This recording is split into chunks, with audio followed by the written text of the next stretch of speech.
নির্মম ভাবে কাঁটাতারের উপরে ঝুলিয়ে রাখে প্রায় 4 থেকে 5 ঘন্টা।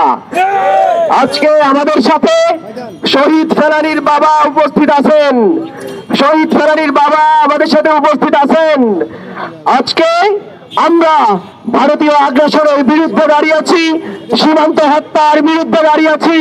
এমনকি বাংলাদেশের সীমান্তে এতদিন পর্যন্ত যত হত্যাকাণ্ড ঘটিয়েছে ভারতীয় বাহিনী, আমরা সকল ঘটনার আন্তর্জাতিক তদন্ত চেয়ে বিচার চাই। আমরা ভারতকে বলে দিতে চাই, বাংলাদেশের সাথে তোমাদের সম্পর্ক হবে চোখে চোখ রেখে। এতদিন ফ্যাসিস্ট হাসিনা সরকার তোমাদের সাথে যেরকম প্রভু ভৃত্যের সম্পর্ক স্থাপন করে এসেছিল, নতুন বাংলাদেশে এই ছাত্র জনতার বাংলাদেশে ওই প্রভু ভৃত্যের সম্পর্কের রীতি ঘটেছে। ভারতকে আমরা হুঁশিয়ার করে দিতে চাই, আমার দেশের নাগরিককে যদি আমার দেশের সীমান্তে আর হত্যা করা হয়, তাহলে এর প্রতিকার, এর প্রতিবাদ আমরা দিয়েই ছাড়বো ইনশাআল্লাহ। সম্মানিত সুধী, আজকে এই ভারতীয় আগ্রাসন বিরোধী বিক্ষোভ মিছিলে উপস্থিত আছেন ফেলানীর বাবা।